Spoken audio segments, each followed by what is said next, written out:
resilient parasite. An idea. A single idea from the human mind can build cities.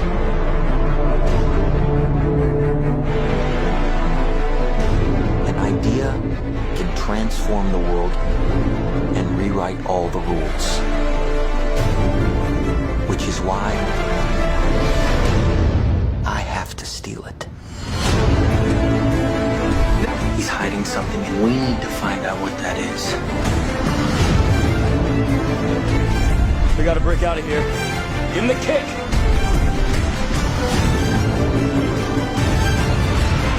This was not a part of the plan! Wake me up! Wake me up!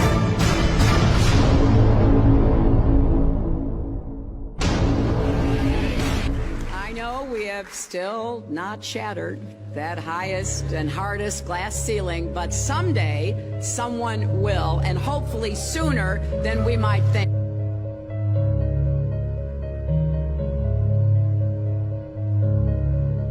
As the galaxies go whizzing by over the glass domed ceiling. Now tell me that doesn't work for you. If it's true, does it change how I live my life? This is something that is not an easy answer because of the magnitude of what we're talking about here. How it will change your life, first of all, when you understand it, is dramatic, to say the least. Will it change you from having to go to your job every day and the things that you typically do every day? No. But when this knowledge becomes more mainstream and these agencies are starting to be held accountable, and you understand that they're all participating in this, not just the United States government, not just NASA, but China, Russia, India, all of them have space programs. They all have the same symbolism. They're all doing the exact same thing to their citizenry.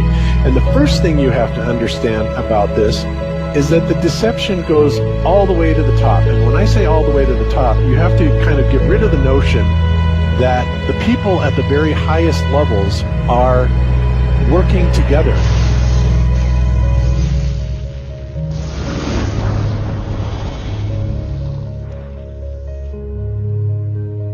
Why would they do this? Why are they trying to hide the fact that we are on an infinite plane or on a flat earth rather than a ball? Well, if you isolate people into the idea that they're on a blue marble that's in the middle of a universe that is really insignificant and there's thousands or millions and billions of other worlds and possibly other civilizations, that makes most people think that we are insignificant and that we did actually come about as some sort of an accident. Now, when people believe that, their minds are much more malleable into being given the idea that there is no God, there is no creator. And because of that, that also gives the controllers this fertile soil to build other deceptions on.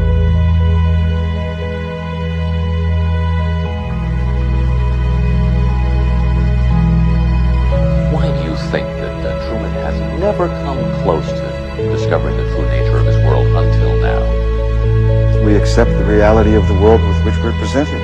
It's as simple as that.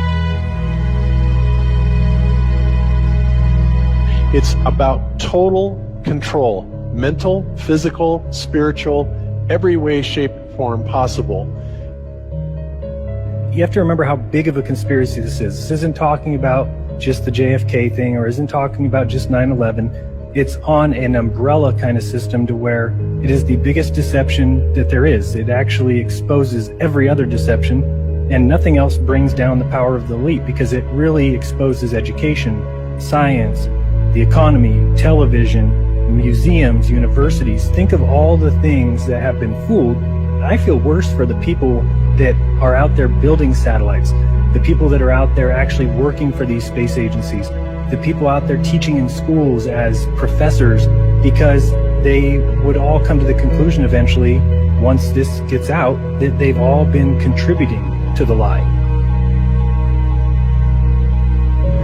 Why do you believe what you believe? Prove it without using NASA or any other space agency, the government or military of any country in the world. Why would I say that?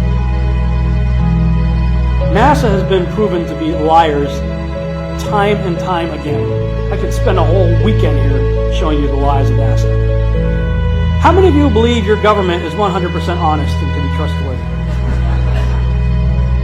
And how many of you know the military answers to their government? Okay, so if those three sources are all proven liars, why would you trust them?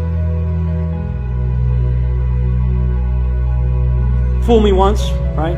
Shame on you. Fool me twice, shame on me. I say, continue to believe pathological liars and you're an idiot. But that's what we've all done.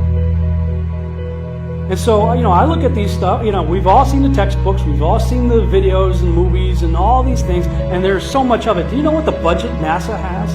You know how much they get? How much money they get? Have you seen the movie Gravity? Okay. That's made for about $100 million, give or take. And if you saw the movie Gravity, that was pretty impressive. I saw it on IMAX, big screen, like, wow. I mean, I felt like I was with Sandra Bullock flying around in space, freaking out myself. Okay, this is what they're able to do with $100 million. What are you able to do with tens of billions of dollars a year since the 60s? Now, in my opinion, we're being lied to not only about the shape of the Earth, we're being lied to about the very nature of reality itself. In 1954, Admiral Richard Byrd, a highly decorated naval officer, conducted an interview where he alluded to the idea that there may very well be land beyond the poles. Admiral Byrd, you've been to both the North Pole and the South Pole. Is there any unexplored land left on this Earth that might appeal to adventurous young Americans? Yes, there is. But strangely enough, there's left in the world today an area as big as the United States that's never been seen by a human being. And that's beyond the pole, on the other side of the South Pole, from Middle America. And I think it's quite astonishing that there should be an area as big as that unexplored. That's a tremendous So challenge. there's a lot of adventure left down at the bottom of the world. Well, Admiral, do you hope to see that? We don't know. That's the big problem. We don't know where we are. Okay? That's what we're all trying to figure out here. But there is the Antarctic Treaty where, 53 or so nations have signed saying that no one's going to lay claim to Antarctica and that there are massive restrictions for travel there. You can't just get up and go to Antarctica on your own. You have to have a tour guide with you, and there are only certain entry points, and there are limits on where you can go search. Personally, I think the unconquered South face is the only one worth scaling. It's a 20,000-foot sheer wall of ice, but that's never stopped me before.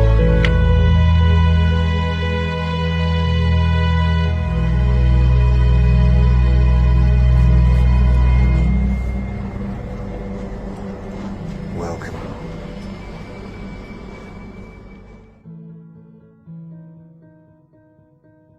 No, I just want to stand on top of the wall and piss off the edge of the world.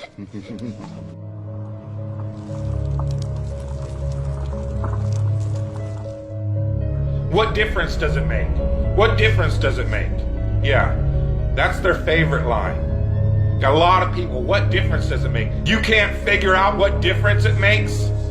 If you can't figure out what difference it makes that the people running your world are lying to you over and over your whole life, if you can't figure out that someone lying to you is trying to control you, suppressing of information, of knowledge, is control. Deception of information and knowledge is a form of control. So what difference does it make? It makes a big difference, because once they start omitting information or lying about information about where you live, they're doing it to control you. Period.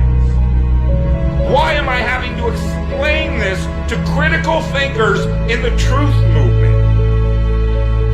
The way you control billions of people is to keep them divided and fighting each other.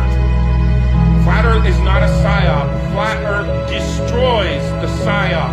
Every psyop that's been used to control us for as long as they've known about it. So this system has been in power and control for hundreds of years, ever since they convinced the rest of the world that they didn't know where they live. It created this fantastical scenario to make people feel insignificant and to follow those that appear to know better. Why is the flat earth so important? Because it shows the deception. And if everybody would just come together and demand answers, they would be in checkmate. They would not know what to do. Train up a child in the way that he should go, and when he is old, he will not depart from it. I believe that's why we have so many who are indoctrinated to still believe and fight so hard for the heliocentric model. The reason being is because we've been taught the globe model since before we had the ability to think for ourselves. Think about that. Before you could think for yourself, before you could form rational thought, you've been taught that you live on a spinning ball, although your five senses tell you something totally different. Our senses tell us that the earth is flat and stationary, that the sun and moon and the stars rotate above us just as we see, that they make their annual cycles in such a way that we can calculate days, months, and years of the passage of time, just like in Scripture. The earth in itself works like a well-designed timepiece, and we all know that any timepiece that we can think of has a designer. What if the lie is to hide the existence of that designer? What if they're lying to us about this because they're hiding God?